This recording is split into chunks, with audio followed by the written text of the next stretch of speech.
हाय, मी मधुमती. सगळ्यांना दंडवत प्रणाम.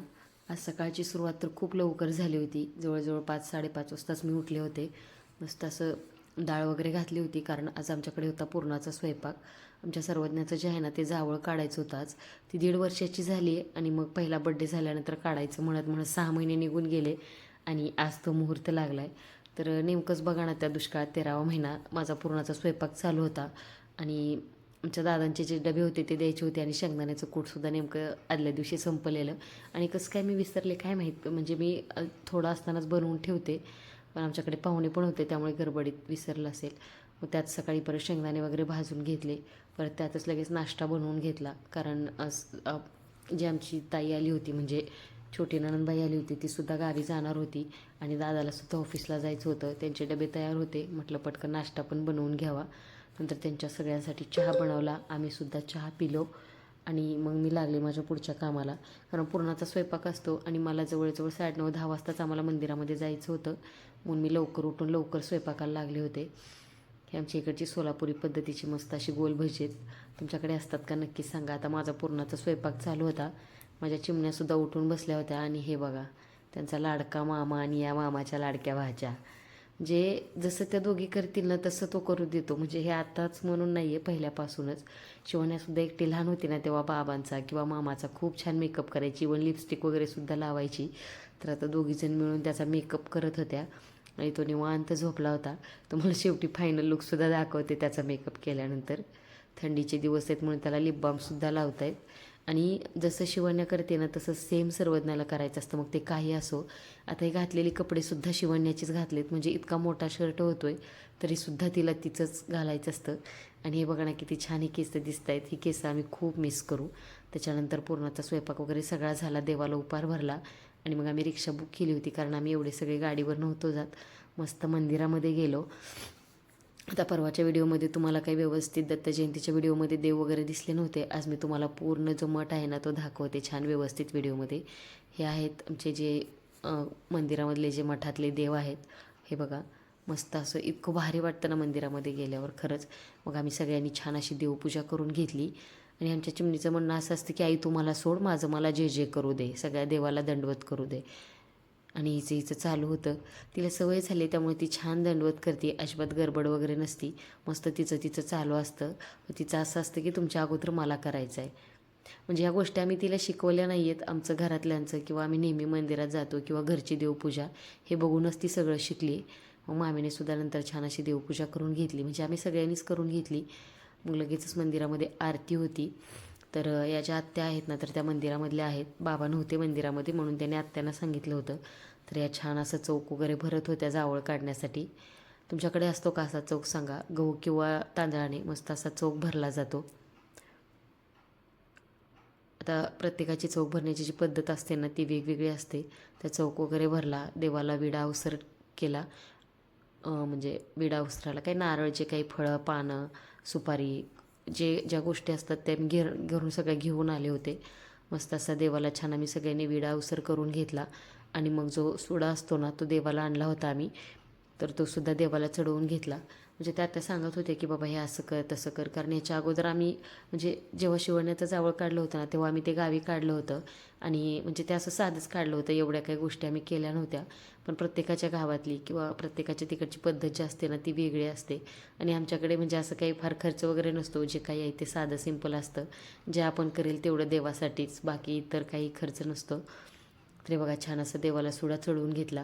मग त्याच्यानंतर लगेचच मंदिरामध्ये आरती होती आणि देवाला गंधाक्षतासुद्धा आम्ही करून घेतला. पण आत्यांचं म्हणणं होतं की बाबा सर्वज्ञाचं जावळ काढायचं तर तिच्या हातने देवाला गंधाक्षता करा. म्हणजे ती घरीसुद्धा करते आणि तिथंसुद्धा खूप छान गंधाक्षता देवाला लावत होती. आणि तिचे केस मी आज मुद्दामच बांधले नव्हते, दररोज तिचा झुट्टा घालते पण आज नव्हता बांधला, कारण म्हटलं असू दे हे केस आजच्या दिवसच तिच्या डोक्यावर राहणार आहेत. म्हणजे सगळ्यात जास्त मलाच वाईट वाटत होतं की तिचे केस काढणार आहे म्हणून, कारण माझ्यासाठीच मी तिचे केस इतके दिवस ठेवलेले. कारण मला माहिती आहे की हे जे जावळाचे केस असतात ना हे केस नंतर परत येत नाही आहेत, आयुष्यात एकदाच येतं. आणि मग हे केस नंतरचे केस आहेत ना ते स्ट्रेट येतात. आताचे आहेत जे तिची थोडीशी करली आहेत आणि खूप छान केस असतात. तरी बघा माझं चिमणं किती छान दिसतं, एकदम क्यूट. नंतर आम्ही गंधाक्षता विडा अवसर वगैरे सगळं करून घेतलं. लगेच आरतीचा टाईम झाला होता, 12 वाजले होते. मग मंदिरामध्ये डेली दररोज 12 वाजता आरती असते आणि 12च्या नंतर मग देवाला उपार असतो.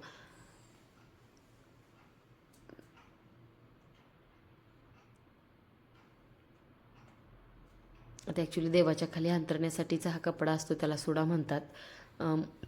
आता सध्या तो देवाच्या पाठीमागं म्हणजे चढवला आहे. नंतर तो जेव्हा देवाला स्नान वगैरे घालतील तेव्हा मग ते देवाला म्हणजे देवाच्या खाली अंतरून देतात.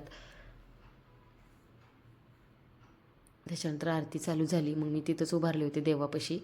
छान मस्त सगळ्यांनी आरती केली आणि मग आरती झाल्यानंतर आमचा जावळाचा कार्यक्रम होता. आणि सोमवार होता, सुट्टीचा वगैरे दिवस असला की बरीच गर्दी असते मंदिरामध्ये आणि संध्याकाळच्या आरतीलासुद्धा असते. आणि हा जो काही मंदिरातला मी व्हिडिओ शूट केला आहे तो मी अजिबात म्हणजे स्किप वगैरे केलेला नाही आहे. जसा शूट केला आहे तसाच अपलोड करते. कारण म्हणजे एडिट करायची जे व्हिडिओ आहेत ना ते कट करायची अजिबात इच्छा नाही झाली, म्हणून मी कुठलाच व्हिडिओ कट नाही केला इथला. नंतर आमचा सुरू झाला जावळाचा कार्यक्रम. मस्त असं पान कात्री वगैरे आणि मामाच्या मांडीवर बसून. मामा आमचा इतका एक्सायटेड होता ना की सर्वज्ञाचं जावळ काढायसाठी. म्हणजे त्याची खूप इच्छा होती की सर्वज्ञाचं जावळ त्याच्या मांडीवर काढलं पाहिजे, म्हणून तो खास जळगाववरनं आला होता. तर बघा छान असं मामा एक बट आत्याने कापली आणि मग नंतर मामाने कापून घेतली. म्हणजे मुलं खूप रडतात जावळ काढताना, पण ही चिमणी माझी इतकी म्हणजे आनंदी होती ना बघा, अजिबात रडत नव्हती. आणि ती गेल्या 8 दिवसापासून म्हणत होती की मामा आल्यावर माझी केस कापायचेत. म्हणजे तिलासुद्धा त्या केसांचा कंटाळा आला होता, कारण आई दररोज तिची सुट्टी बांधत होती आणि ती तिला अजिबात आवडत नसायची. हे बघा एक एक बट काढून घेतली, पण असं वाटत होतं की तिचा बॉबकटच केला आहे की काय अशी दिसत होती. मग आत्या म्हणल्या की बाकीचं जे जावळ आहे ना तर ते तुम्ही घरी गेल्यानंतर काढलं तरीसुद्धा चालेल किंवा मंदिरामध्ये बाहेर काढलं तरीसुद्धा चालेल. मग तिला पण झोप आलेली होती आणि ती थोडीशी नंतर चिडचिड करायला लागली, म्हणून म्हटलं असू द्या आपण राहिलेलं घरी गेल्यावरच काढूया. मग नंतर आत्याने सगळ्याला साखर दिली आणि जे खोबरं असतं ते मामाला गूळ खोबरं खायला देतात, म्हणून आम्ही घरी घेऊन आलो. आता मंदिराच्या बाहेर आलो, इतकं ऊन पडलं होतं. मग आम्ही रिक्षाची वाट बघत होतो. ऑनलाईन बुक केलं तर रिक्षा तर काही येत नव्हती. मग नंतर तर आमच्या चिमणीचं चाललेलं खोबरं खायचं ती कुणालाच हातातून देत नव्हती. म्हणजे 2च केसाच्या ज्या बट असतात त्या कापल्या होत्या तरीसुद्धा तिचा चेहरा कसा दिसत होता बघा. आणि तीसुद्धा खूप खुश होती. मामा असला ना की मग ती इतकी खुश असते की काही विचारू नका. त्याच्यानंतर घरी आलो, तिला खाऊ पिऊ घातलं. तोपर्यंत हे केस कापणारे दादासुद्धा आले. त्यांनी छान असा मस्त तिचा ट्रिमरने टक्कल करून दिला. परत पण मामाच्याच मांडीवर बसून तिचा छान टक्कल केला. म्हणजे ती अजिबात रडत नव्हती, खूप छान एन्जॉय करत होती. ते सुद्धा तितक्याच काळजीने छान असे तिचे केस कापत होते. मस्त सगळे केस वगैरे कापून झाले. नंतर मामाने जे आम्हाला घेतलेला आहेर होता किंवा कपडे होते ते आहेर आम्ही त्याच दादाकडं आम्हाला करून घेतला. नंतर मामालासुद्धा आम्ही आहेर केला. आणि हे बघा कसं दिसतंय. म्हणजे अगदी डोक्यावरची केस एका मिनिटात नाहीशी झाली ना, खूप असं वेगळं वाटत होतं. खरं तर सगळ्यात जास्त हिचे जे केस आहेत ना ते मीच मिस करेन, कारण मलाच म्हणजे इच्छा नव्हती की बाबा तिचं जावळ काढायची.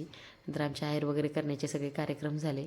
मामाने सुद्धा आम्हाला चौघांना कपडे घेतले होते आणि आम्हीसुद्धा मामा मामीला घेतले होते. हा बघा मामा आमचा फोटोशूटसाठी रेडी झाला आहे आणि हे मामाने घेतलेले आमच्या चिमण्यांना कपडे. छान मस्त होते दोघींचे सुद्धा ड्रेस. मामीसुद्धा मस्त तयार झाली होती. नंतर आमचं फोटोशूट वगैरे झालं आणि मग मस्त असा पुरणपोळीचा जेवण आम्ही केलं. देवालासुद्धा पुरणपोळीचा उपार दाखवून घेतला घरच्या. आणि असा होता आमच्या सर्वज्ञाच्या जावळाचा कार्यक्रम. छान असा संपन्न झाला. व्हिडिओ कसा वाटला नक्की कमेंट करून सांगा. भेटूया लवकरच अजून एक अशाच नवीन व्हिडिओमध्ये. दंडवत प्रणाम.